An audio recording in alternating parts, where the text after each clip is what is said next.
A lot of Nigerian top actors are actually akin towards making faith-based films. They're born-again Christians, they're dedicated Muslims, they want to tell stories that will promote their religion and their beliefs and their faith. But people just don't assume that. People say, oh, SAU must be crazy. I said, well, I don't know. But I always say that God has put me in a position to create stories that will change the world and will change perspective and change lives and homes, right? I don't care about the money. The money would come. I'm not chasing the money. I'm chasing salvation. I'm chasing faith. I'm chasing Christ. My eyes is on him. Yeah, welcome back to Just Africa on South News Television. This is the second segment of the show. You can follow us on all our social media platforms at South News TV and subscribe to the Just Africa Show on all our YouTube channel at the Just Africa Show. So, for Africans, storytelling has never just been entertainment. It is how we remember, how we teach, how we warn, and how we heal.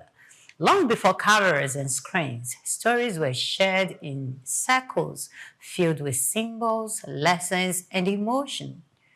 Our stories take their time, sit with feelings, and ask deeper questions about life, family, destiny, and community. Faith flows quietly but powerfully through those stories. In Africa, belief is not a separate part of life.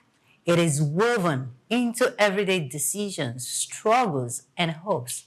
Whether through Christianity, Islam, traditional spirituality, or a blend of all three, faith shapes how characters love, fall, fail rather, forgive, and rise again. It sounds as if I'm reading a poem, right? I mean, But this is we're talking about storytelling and faith today, and bringing it to the creative industry and how it works. You know, there is a way, when we talk about faith-based, most of the time people just feel it's all this either a Christian movie or Islamic essentially movie, it's just and they just tell you film. that, and they tell you it is substandard. They tell you it's not good enough, and this and that and that. But how do you say growing up, we didn't bother about picture quality. We just wanted to get the message. Yes. That's why we could watch things that didn't even have sound, and we still make sense out of it. Yeah, we still sat there. That was how we watch Indian movies, and none of us could speak any of the languages from India, and we understood it. Yeah. There were popular movies like Sholay, Tufan, Amitabh Bachchan, Dharmendra, all these guys. We knew them, but we didn't understand what they were saying. Down to Africa, we were fed with Tales by Moonlight. Then the picture quality from the NTA, that was the only channel then, was very poor. But we understood the message. Because at the end of the day, what Africa promoted then was values, culture. Yeah. And we could see these things, we could feel these things, we could sense them. And if you could create content that appeals to these our senses, they would sell. Yeah. And the message will be passed. Now, the business part is what our guests will talk about, you know, most especially. You know, it's very important to talk about business. We cannot run away. We cannot remember. So this episode of Just Africa explores how African filmmakers can build businesses that are both creative and financially sustainable. The conversation focuses on operational excellence, mentorship, and strategic partnerships that enable African stories to compete locally and globally. Our guest, Esse Akwawa, I hope I pronounced that well, brings hands-on experience leading production at Webeck Studios and Accelerate Studios. Her work spans development, production management, and international partnerships, making her uniquely positioned to discuss how African media can scale responsibly while maintaining cultural authenticity. Hello, Esse. I love how the name sounds because Esse in Delta actually means gift. I don't know if that's what it means. Well, mine is Esse Somi. That's the long version of it. And it's good to be good. So it's really goodness. Yes. Yeah, It's good. Esse Somi. Wow, that's nice. Yes. Welcome to the show. How was going to the studio? It was good. I missed my way. The last time guy came to the car and brought me here. Oh, that's good. And even at that, you were still right on time. So when we talk about faith-based movies, Yes. I want to start from that. Yes. Explain to us what that means. Personally, I know that conventionally, when you hear faith-based movies, you're thinking Christian movies majorly. You don't even think Islam movies. You think Christian movies. But personally, I would define a faith-based movie as a movie that talks about a particular faith and belief of the audience. So faith-based movies can be movies on Shango, Orisha, Allah, God, Jesus Christ. It's a faith. We all have different faiths and beliefs as Africans, as Nigerians, even worldwide. So, for me, I even certain Indian films that are more about Krishna and the other kind of gods, I regard them as faith-based movies. So when I'm talking to people, I say I love to make faith-based Christian movies. Because if I don't add the Christian to it, I can be talking about faith-based Islamic movies, faith-based Shango movies, But yeah, that's how. So, do you produce any of the faith-based movies? Yes. I have a faith-based film. Christian, Islam? Christian. Okay. Particularly Christian. Like how many are out there now? I've worked on 2 faith-based films currently. But I really want to do more faith-based. Teach on me, I don't mind. It's something that I feel like the Lord has been leading me to do. As Christians, we need to preach the gospel through our content, even though we're filmmakers. We forget that God gave you that gift to glorify Him as well. So whilst we're making secular films, we still need to, make faith-based films to kind of preach the gospel, since we can't go on the altar. Yeah. So why? No, I like that part. I'm not throwing that away right now because I'm going to come back to it. Why did you focus on this? Because you kind of like touched it a bit, but why did you focus on this kind of movies and movies? Why did you focus on I just recently started making faith-based Christian films last year. So you were doing other ones? Yeah, prior I was just making secular films, regular Nollywood films. But from last year, I don't know, I just had like a very strong conviction in my heart to, whilst I'm telling secular films, to still kind of like tell faith-based films. So you're doing both of them? Yeah, I'm doing both of them. I'm not leaving one for the other. It's still a gift that God gave to me. So I'm not going to neglect that. We have a massive audience, but naturally, you will see me tell certain type of stories. I wouldn't tell stories that are completely against my moral. My stories, like I say, are morally conscious stories. I want to project our cultures, our values as Nigerians, as Africans to the world. I wouldn't tell stories that I don't necessarily believe in the morals of the story. Yeah. So yeah, I still have my parents are pastors, so I also don't want to. I don't want to tell the kind of story my dad can't watch in the cinema with me and he's thinking, did you know this? I know African parents. But has it been a struggle to get actors to fit into these things? Because some of them will tell you it's faith-based and it's Christian-based, for example, and you have a particular actor in your mind who can sell the script, but he's not Christian. Have you had that kind of struggle? No. So the thing is, we just don't know. You guys don't know this. I didn't know it earlier too, but I just realized that a lot of Nigerian top actors are actually akin towards making faith-based films. They're born-again Christians, they're dedicated Muslims, they want to tell stories that will promote their religion and their beliefs and their faith. But people just don't assume people just think, they can't do it. I worked on a film recently, it's called Alpha. It gathered so much conversations on YouTube. It started Stanze, Blessing Obasi, and Inam King. And people were like, oh my God, Stan Inze is a serious born again. I feel like actually started from church. Yeah, Stan is a pastor. I would say to him sometimes, because while we're filming Alpha, all the Bible passages, the speaking in tongues was not in the script.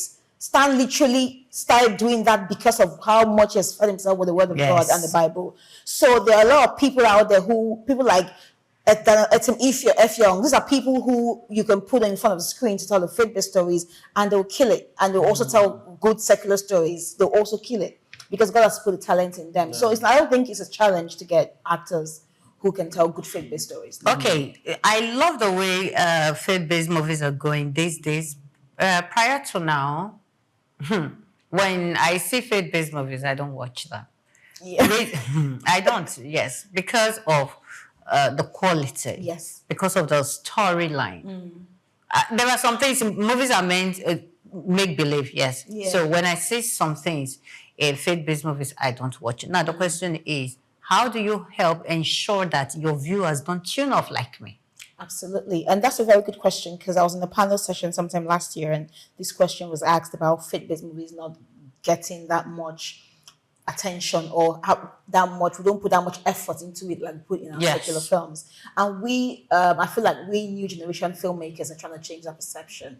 If we can make a blockbuster of a secular film that would do well in cinemas, why can't we make a faith-based film that will do well in cinema? So what we're trying to do now is to make sure we put the same effort putting in our secular films in our faith-based films. We get the same value of actors, valuable actors, bankable actors.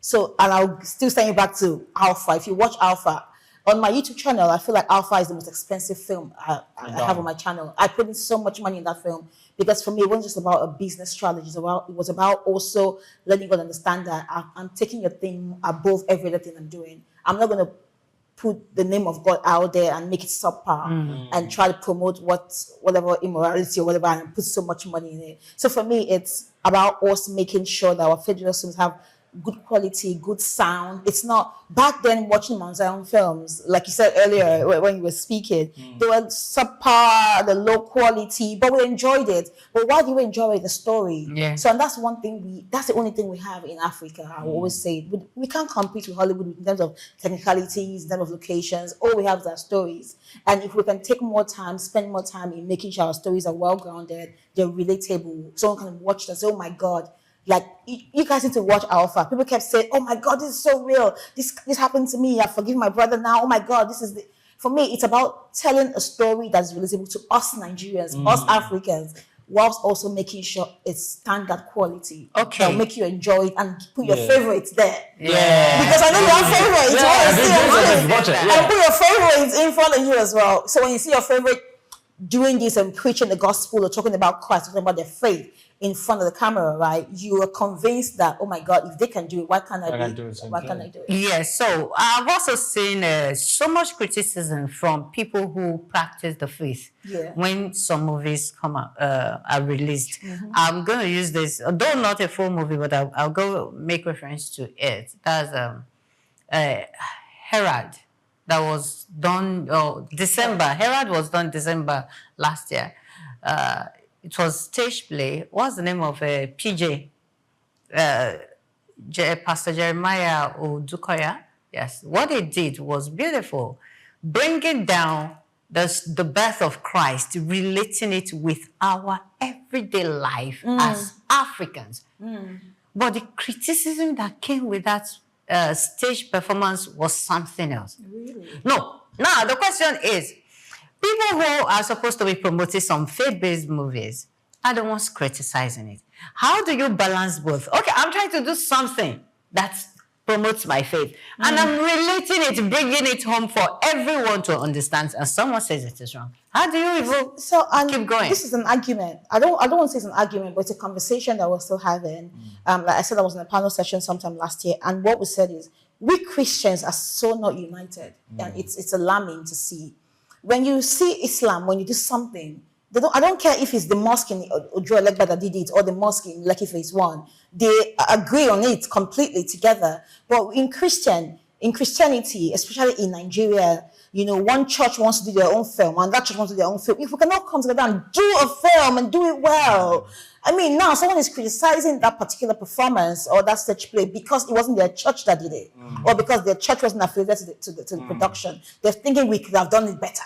Oh, why didn't they do this better? Oh, why didn't they? My point is there is no unity, and that's why people really, really bang. People use that our disunity against us, and we're seen fighting each other everywhere. But that's not the gospel that Jesus Christ preached, you know. His body is one. Christianity is supposed to be one. Yes. It's only one body. Anyway, you're fighting a battle. I'm literally saying it. You're fighting a battle because you're doing a movie for an audience that is broken into different segments. You're going to be competing with having to push morality in a highly immoral society. How has it been? You've done 2 movies now. You say the feedback is great. I don't know where the feedback is coming from, whether it's from one quarter. But how do we take these messages to go global without having them to lose their authenticity? Yeah. So it was a burden for me when I released Alpha last year, November, and it didn't do the numbers. The feedback is still good. People are talking about the film. It went well. A lot of pastors are new friends of mine called and said, "Oh, God bless you." My point is, the film because it's on YouTube, and I have other films on YouTube on that same channel. I have a film that has 1.6 million views, and that is just a funny comedy film with Uzo Arukwe and Mike, and Ezronye, and it did so well. But this faith-based film that is, the quality is higher than that other one. The performance is fantastic. It's faith-based, it's great. It's still struggling to even get to 1 million views. Because people are asking why, even if you go to the comments, people are asking, why isn't this film breaking barriers? Why isn't this film doing so great? Oh, well, it's a faith-based film. That's why. That's the only reason. It's a faith-based film. If it wasn't faith-based, if it was something else, it would have gone. So, but then again, that for me, that's still not going to stop me. I always say, people say, oh, you must be crazy. I said, well, I don't know. But I always say that God has put me in a position to create stories that will change the world and will change perspective and change lives and homes, right? I don't care about the money. The money would come. I'm not chasing the money. I'm chasing salvation. I'm chasing faith. I'm chasing Christ. My eyes is on him. The money will come. Okay, the views will come. I don't care. I don't care. Even though I know I have investors saying to me now, Esse, are you sure? Well, trust me, it's a challenge that we're currently facing. But it will never always be like this. Yes. It wouldn't. Yeah, so you talked about the cinema producing faith-based or cinema standard movies yes. faith-based.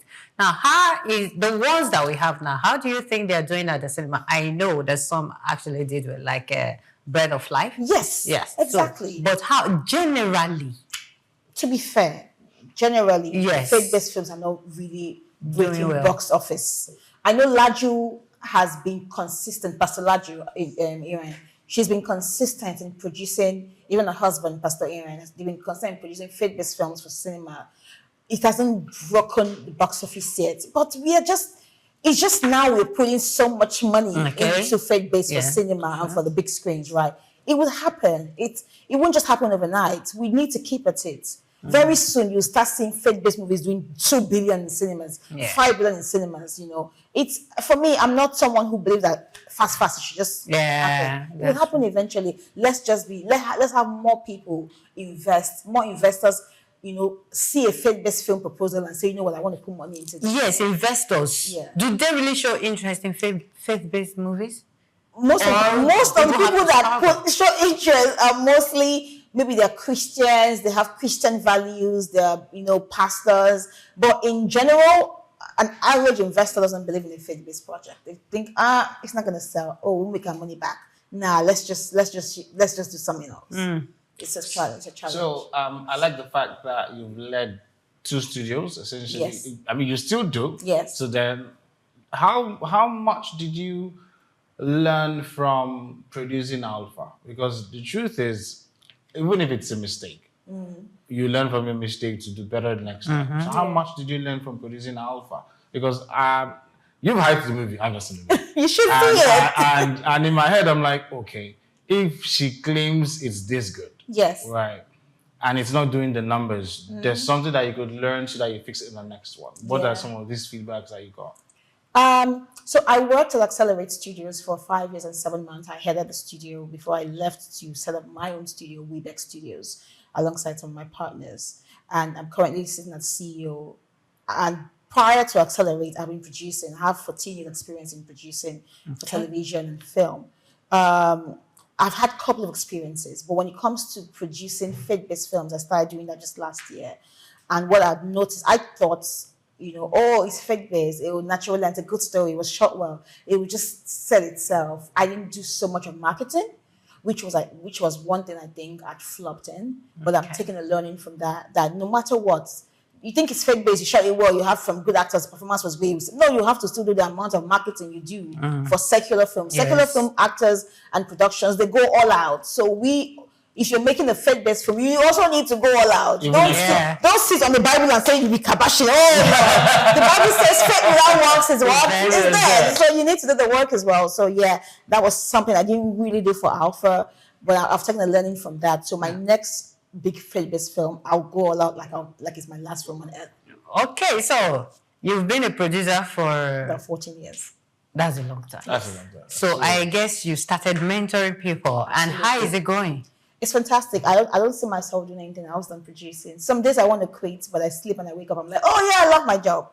you know. No, I'm talking about the mentorship side. The mentorship You have side- people you mentor right Of course, now. I do. I've how's mentored it a couple going? of. It's great. Some of them work for me as my staff, and some I mentor from afar. Mentoring takes passion. If you don't have the passion for the job itself, you cannot mentor on it because it can be frustrating. But when you're mentoring, when you have passion for the job, you love what you're doing, and then you have mentees who also have the same level of passion as you, it makes mentoring easy. I've employed some of my mentees, and they've just shown me that, listen, you're doing the right thing. I just shot a film recently called Abeni. It's coming to Netflix sometime this year, and I had a couple of my mentees on the project. It's a big project.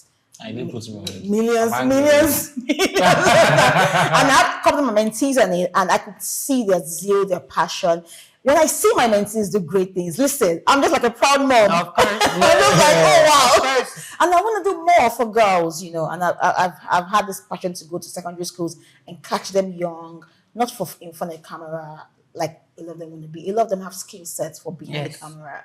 You have to catch them young and build them and groom them, and that's one of the passion I have. And I've told God I want to start doing it this year. Hopefully, it happens. You will. Are you thinking of leaving secular movies generally Completely. at all, completely to faith-based movies? Personally, now I wouldn't say yes or no as spirit leads, but I've been getting that burden in my heart to do more faith-based movies and morally conscious stories. So I might not leave secular completely, but I wouldn't tell certain type of stories because of my faith. Right? I would just tell stories that are aligned with me morally and are also faith-based, but not certain type of stories. How can producers attract funding? Because it's a struggle for somebody who says, "Oh, I'm a producer," but there's no money to do the film. I know, it's hard. How can you advise people to attract funding? I feel like we are in a society where we don't have so much of government support as creatives. So our immediate support are family and friends. Oh. So start with that. I'm still doing that. That's what I started with. Family and friends, they believe in you. Mommy, how far? Please, now give me 2M now. Bros, how far? Can I get 1M? You know, and you gather the money and go and make a film. Once they see your zeal, your passion, and they start seeing you're making some money, some returns, they'll have the confidence to do more. And after that, you can start reaching out to investors, you know, financing companies, you know, but no financier or financing company want to give you, as a first timer, that type of funds because they don't trust you yet. So who will trust you first? Your mother will trust you. Your father will trust you. Yes, your mother. So your sister will trust you. In your 14 years. Yeah. How much did your best movie do in terms of money and views? Okay, so I feel like one of the biggest achievements I've had so far in my 14 years will be All's Fair in Love. We produced that in 2023, and it went on to Prime Video. That movie gave us about almost 300% profit. And so I think that was like my best so far. What kind of actors were we? We had Deyemi Okola, Timmy. We had an actress from South Africa to come in as well. It's on Prime Video currently, and it did so well in cinemas as well. So, yes. Okay, so for a young girl that is watching right now, this is watching and because you're targeting girls now. Yeah, she loves that kind of campaign. So I'm going to leave her to do it. Go on. Go on. Okay, for a young girl that is watching right now who wants to come into the movie industry and hopefully want to produce faith-based movies right now. I'm not talking about just Christian movies. I'm talking about could actually be traditional spirituality. Yes. Could be Islamic movies. Anyway. Yeah.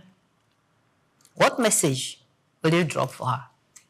I would say to her, look within, network within your community.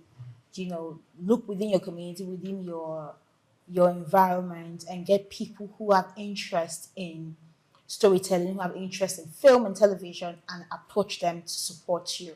Stop going to Instagram DMs of celebrities thinking they're going to respond to you. Most of the time, they don't even see your messages. Yeah. So speak to your immediate community, speak to your family members who believe in your craft, who believe in your project, and make sure that you give them a compelling pitch. Start from there. Trust me, it always works all the time. And make sure you have a community of people, of your peers, who are collaborators, because you need collaborators. Filmmaking is not a one-man's journey. It's a journey of a lot of unique collaborators. That's so true. work with your peers and work with your community to raise funds. Stop banking on celebrities. Trust me, you're going to waste your time for years and nobody's going to respond to you. Well, they just might, but I don't know. Yeah, that's but one drop in. But don't waste your time doing that. Yeah, I mean, you're looking at the African creative space, right? We have had a couple of lawyers come to tell us things like, oh, we don't protect our craft well enough, we don't do things like IP education. How do you fix that part of the problem with your work? That's a very good question, because a lot of creatives still do not do it. I have a lawyer. She's a fantastic lawyer. She's a creative. She's an entertainment lawyer, and she's advised me over the years on how to protect my IP. It's something that a lot of creatives take for granted and ends up coming back to bite them. So as creatives, you need to protect your IP, protect your concept, and that's all you have. You don't have one land. Your IP is now something you can use as a collateral. It's an asset that's accepted now as a collateral in banks when you want to get a loan for a project. So it's important that you treat it like a land, treat it like your car, like a Bentley. You just treat it properly and protect it.